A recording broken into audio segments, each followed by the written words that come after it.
pertama, pengertian revaluasi aktiva tetap. Yang kedua, dasar hukum revaluasi aktiva tetap. Yang ketiga, syarat revaluasi. Yang keempat, bagaimana revaluasi aktiva tetap berdasarkan standar akuntansi keuangan. Yang kelima, aktiva yang dapat direvaluasi. Yang keenam, ada metode revaluasi tetap. Yang ketujuh, pengakuan dan pengukuran revaluasi aset tetap. Yang kedelapan, penyusutan aktiva yang direvaluasi. Yang kesembilan, penyajian revaluasi aset tetap. Yang kesepuluh, manfaat dan kendala revaluasi aset tetap. Dan yang ke-11 ada contoh kasus. Langsung saja materi pertama, yaitu revaluasi aktiva tetap. Revaluasi diambil dari kata re dan revaluasi, di mana re berarti berulang atau kembali, sedangkan valuasi yang berasal dari kata value yang berarti nilai. Sehingga valuasi dapat diartikan sebagai proses penilaian. Jadi arti kata dari revaluasi itu sendiri adalah penilaian kembali.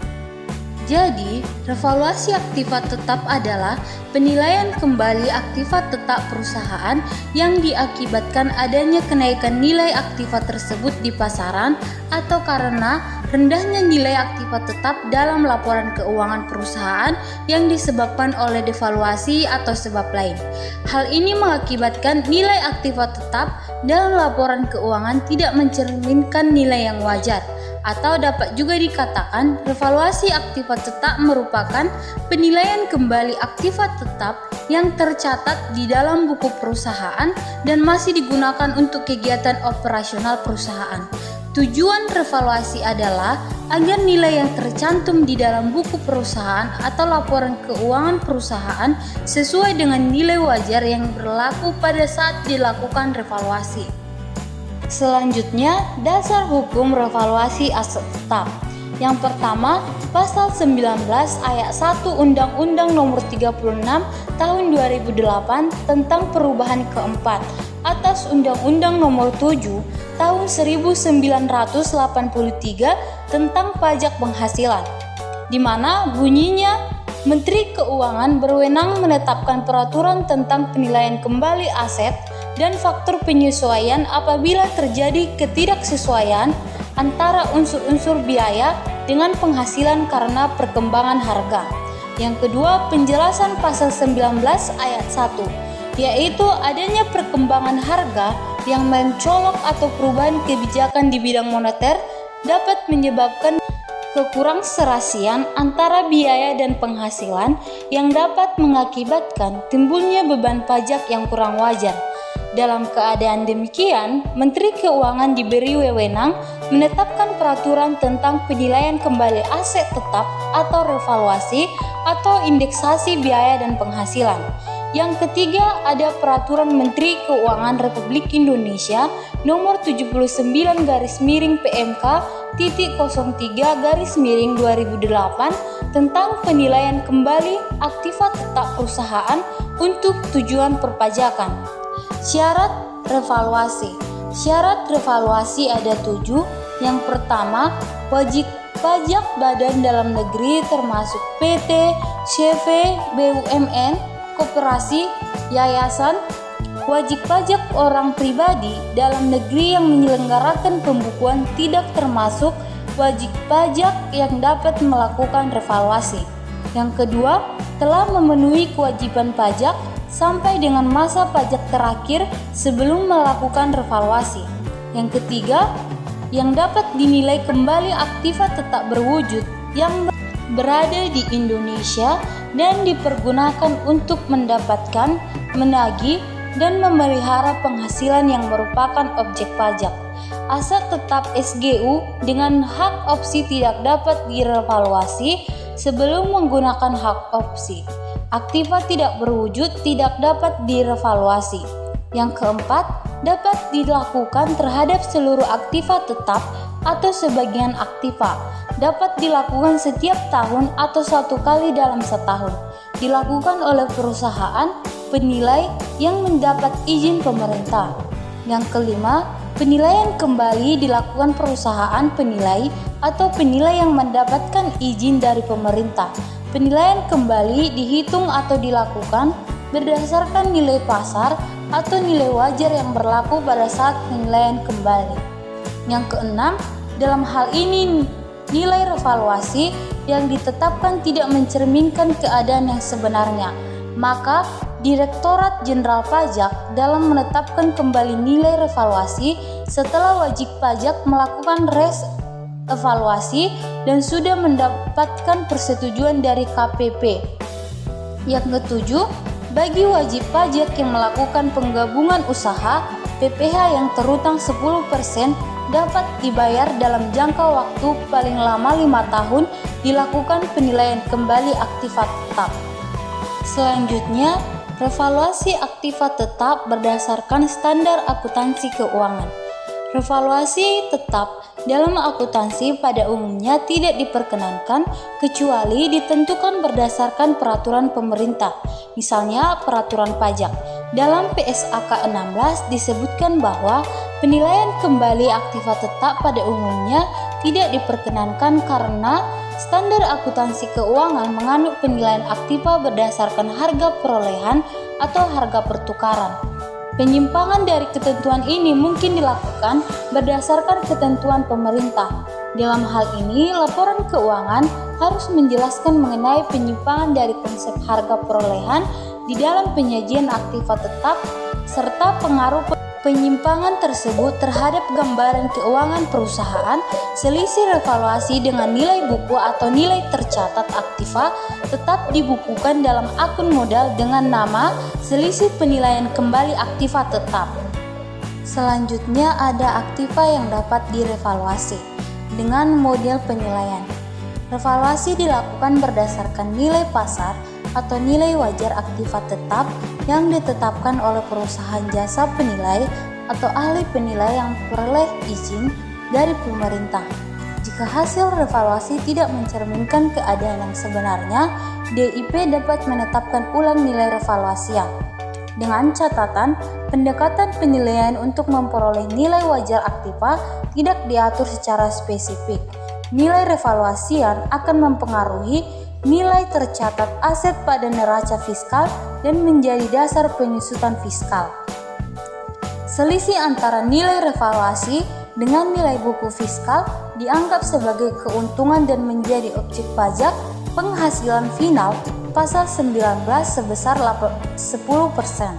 Selisih lebih penilaian kembali aktiva tetap perusahaan di atas nilai sisa buku komersial semula setelah dikurangi dengan pajak penghasilan dibukukan dalam neraca komersial pada perkiraan modal dengan nama selisih lebih penilaian kembali aktiva tetap perusahaan per tanggal.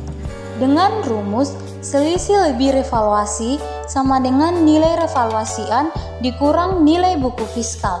PPh final sama dengan 10% dikali selisih lebih revaluasi. Nilai aset pada neraca sama dengan nilai revaluasian. Selisih lebih penilaian kembali aktiva tetap perusahaan tanggal sama dengan selisih lebih revaluasi dikurang 10% dikali selisih lebih revaluasi. Selanjutnya, pengakuan dan pengukuran revaluasi aset tetap. Setelah diakui sebagai aset, suatu aset tetap yang nilainya wajarnya dapat diukur secara andal harus dicatat pada jumlah revaluasian, yaitu nilai wajar pada tanggal revaluasi dikurangi akumulasi penyusutan dan akumulasi rugi penurunan nilai yang terjadi setelah tanggal revaluasi. Revaluasi harus dilakukan dengan keteraturan yang cukup reguler untuk memastikan bahwa jumlah tercatat tidak berbeda secara material dari jumlah yang ditentukan dengan menggunakan nilai wajar pada tanggal neraca. Berikut contoh aset yang terpisah: tanah, bangunan, mesin, kapal, pesawat udara, kendaraan bermotor, perabotan, peralatan kantor. Jika suatu aset tetap direvaluasi, maka seluruh aset tetap dalam kelompok yang sama harus direvaluasi. Aset-aset dalam suatu kelompok aset tetap harus direvaluasi secara bersamaan untuk menghindari revaluasi aset secara selektif dan bercampurnya biaya perolehan dan nilai lainnya pada saat yang berbeda-beda. Namun, suatu kelompok aset dapat direvaluasi secara bergantian sepanjang revaluasi dari kelompok tersebut dapat diselesaikan secara lengkap dalam waktu yang singkat dan sepanjang revaluasi dimutakhirkan. Jika dalam suatu entitas terdapat aset tetap yang tersedia untuk dijual, maka perlakuan akuntansi untuk aset tersebut adalah sebagai berikut. Yang pertama, diakui pada saat dilakukan penghentian operasi. Yang kedua, diukur sebesar nilai yang lebih rendah dari jumlah tercatatnya dibandingkan nilai wajar setelah dikurangi dengan biaya-biaya penjualan aset tersebut. Yang ketiga, disajikan sebagai aset tersedia untuk dijual jika jumlah tercatatnya akan dipulihkan melalui transaksi penjualan dari penggunaan lebih lanjut. Dan yang terakhir, diungkapkannya dalam laporan keuangan dalam rangka revaluasi dampak penghentian aset atau aset tidak lancar. Selanjutnya, penyusutan aktiva yang direvaluasi. Penyusutan aktiva yang direvaluasi ada 4. Yang pertama, dasar penyusutan fiskal adalah nilai pada saat penilaian kembali. Yang kedua, masa manfaat fiskal aktiva tetap yang telah direvaluasi disesuaikan kembali menjadi masa manfaat penuh untuk kelompok aktiva tetap yang direvaluasi. Yang ketiga, penghitungan penyusutan dimulai sejak bulan dilakukan revaluasi penilaian kembali aktiva tetap. Yang terakhir, untuk perusahaan yang tidak memperoleh persetujuan revaluasi, penyusutan aktiva menggunakan dasar penyusutan fiskal dan sisa masa manfaat fiskal semula. Adapun batasannya, yang pertama, penilaian kembali aktiva tetap tidak dapat dilakukan sebelum lewat jangka waktu 5 tahun terhitung sejak revaluasi terakhir kalinya. Yang kedua, perusahaan yang melakukan revaluasi komersial namun tidak memperoleh persetujuan DJP, maka nilai revaluasi yang ditetapkan tidak dapat digunakan sebagai dasar melakukan penyusutan fiskal. Yang ketiga, penjualan aset yang telah direvaluasi sebelum masa penyusutan berakhir atau aset kelompok 1 dan 2 akan dikenakan tambahan PPh final sebesar selisih tarif terakhir dikurangi 10% atau 25% dikurang 10% dikurang 15% dikalikan dengan selisih lebih revaluasi. Yang keempat, penjualan aktiva tetap kelompok 3, kelompok 4, bangunan dan tanah yang telah memperoleh persetujuan penilaian kembali sebelum lewat jangka waktu 10 tahun, maka akan dikenakan tambahan pajak final sebesar selisih tarif terakhir dikurangi 10% atau 25% dikurang 10% dikurang 15% dikalikan dengan selisih lebih revaluasi. Yang terakhir, selisih antara nilai pengalihan aktiva tetap perusahaan dengan nilai selisih sisa buku fiskal pada saat pengalihan merupakan keuntungan atau kerugian sesuai dengan Undang-Undang Pajak Penghasilan. Pembahasan selanjutnya, penyajian revaluasi aset tetap. Apabila suatu aset tetap direvaluasi, akumulasi penyusutan pada tanggal revaluasi diperlakukan dengan salah satu cara berikut. Yang pertama, disajikan kembali dengan metode proporsional. Yang kedua, dieliminasi terhadap jumlah tercatat bruto dari aset dan jumlah tercatat neto. Setelah eliminasi disajikan kembali sebesar jumlah revaluasian dari aset tersebut. Nah, jika jumlah tercatat aset turun akibat revaluasi, penurunan tersebut diakui dalam laporan laba rugi. Namun, penurunan nilai akibat revaluasi tersebut langsung didebit ke ekuitas pada bagian surplus evaluasi selama penurunan tersebut tidak melebihi saldo kredit surplus revaluasi untuk aset tersebut.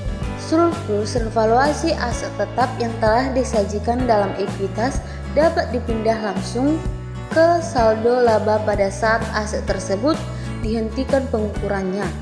Hal ini meliputi pemindahan sekaligus surplus revaluasi pada saat penghentian atau pelepasan aset tersebut.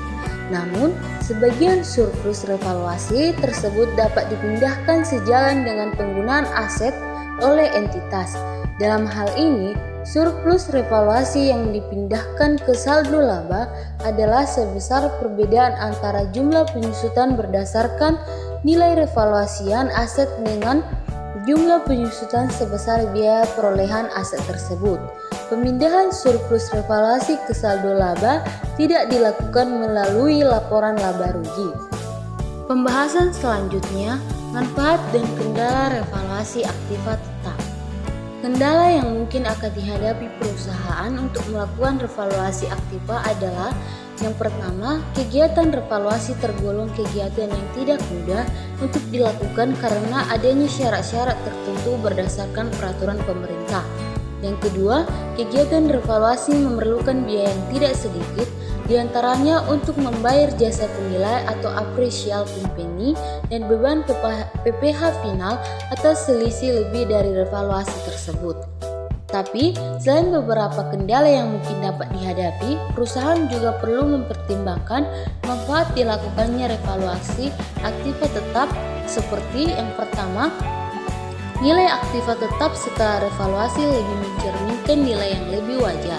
Yang kedua, penghasilan kena pajak atau PKP tahun berikutnya akan berkurang karena meningkatnya beban penyusutan sehingga berkurang pula pajak penghasilan atau PPh terutang. Yang ketiga, dengan berkurangnya pajak terutang akan menggantungkan bagi cash value perusahaan dan memberikan kesempatan perusahaan memanfaatkan dana yang tidak digunakan untuk membayar pajak terutang untuk keperluan lainnya. Terakhir, memperbaiki struktur modal perusahaan seperti perbandingan antara pinjaman dengan modal sendiri atau DER yang menjadi salah satu bahan pertimbangan bagi kreditur atau calon investor untuk membiayai atau membeli saham perusahaan. Nah, contoh kasus yang pertama untuk penilaian kembali aset tetap yang terjadi pada CV Staff Accounting yang telah membeli kendaraan seharga Rp8.200.000 disusutkan selama 4 tahun. Di tahun kedua, CV Staff Accounting melakukan penilaian kembali aset dan mendapat nilai wajar sebesar Rp7.500.000. Berapakah surplus revaluasi yang terjadi? Nah, untuk mengetahui penilaian tersebut, kita harus tahu dulu jurnal revaluasi aset tetap. Nah, jurnal revaluasi aset tetap akan mengakui terjadinya keuntungan atau surplus revaluasi sebagai tambahan pendapatan tahun berjalan. Penyusutan aktiva tetap dapat menggunakan metode saldo menurun dan metode garis lurus untuk menentukan beban depresiasi penggunaan aset setiap periodenya. Nah, untuk jurnal revaluasi aktiva tetap pada contoh kasus tersebut sebagai berikut. Yang pertama, jurnal yang pertama pada tanggal 31 Desember 2022. Akumulasi penyusutan pada aktiva tetap sebesar Rp4.100.000. Nah, dari mana Rp4.100.000 itu didapat dari 4 tahun umur ekonomis dan harga perolehan sebesar Rp8.200.000. Maka beban penyusutan sama dengan harga perolehan per umur ekonomis, maka didapatlah 2/4 dikali Rp8.200.000, maka hasilnya Rp4.100.000. Nah, untuk jurnal yang kedua pada tanggal 31 Desember 2022, aktiva tetap pada surplus revaluasi sebesar Rp7.500.000 didapat dari nilai wajar. Untuk keterangan mengakui revaluasi aset tetap. Contoh yang kedua, revaluasi Hotel Montana 2 Maling. Nah, selisih nilai pada aktiva tetap sebelum dan sesudah revaluasi sebesar Rp5.420.090.031. Dari selisih revaluasi tersebut dikenakan pajak 10% bersifat final, sehingga pajak yang harus dibayar akibat adanya revaluasi adalah sebesar Rp5.420.009.003. Selisih revaluasi akan tampak pada neraca sisi pasifa di bagian modal, sedangkan pengaruhnya terhadap laporan laba rugi perusahaan terlihat pada biaya usaha pada poin depresiasi aktiva. Perhitungan penghematan pajak nilai komersial per 31 Desember 2001 sebagai berikut.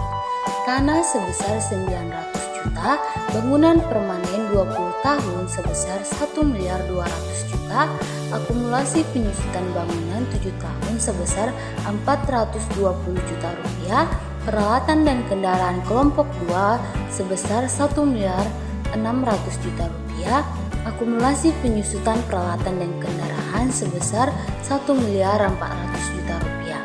Hasil penilaian sesuai harga pasar. Tanah sebesar 3.960.000.000 rupiah, bangunan sebesar 2.420 juta rupiah, peralatan atau kendaraan sebesar 920 juta rupiah, prediksi laba tahun 2002 sebelum penyusutan sebesar 350 juta rupiah. Untuk penyelesaian sebagai berikut jika melakukan revaluasi. Pada kolom aktiva tanah, nilai bukunya sebesar 900 juta rupiah, harga pasar 3.990 juta rupiah, maka selisih lebih revaluasi sebesar 3.060 juta rupiah. Untuk bangunan, nilai bukunya sebesar 380 juta rupiah, harga pasar 2.420 juta rupiah, maka selisih lebih revaluasi sebesar 1.640 juta.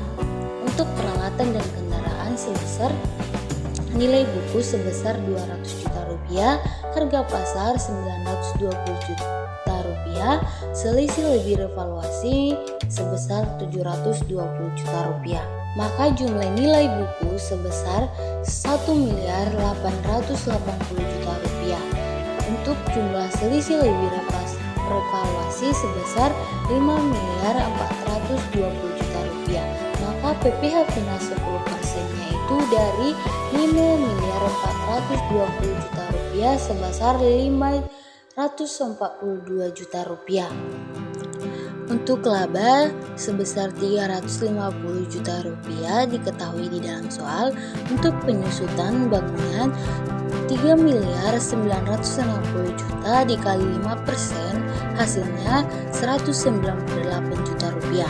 Untuk penyusutan peralatan dan kendaraan 920 juta rupiah dikali 12,5% hasilnya 115 juta rupiah. Penghasilan kena pajak 37 rupiah, pajak PPh badan 25% 9.250.000 rupiah, jumlah pajak yang harus dibayar sebesar 551.250.000 rupiah.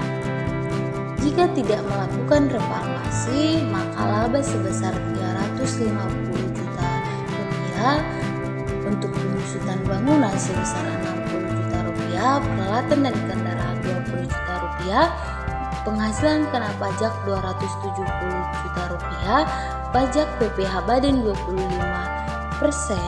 sebesar 67.500.000 rupiah.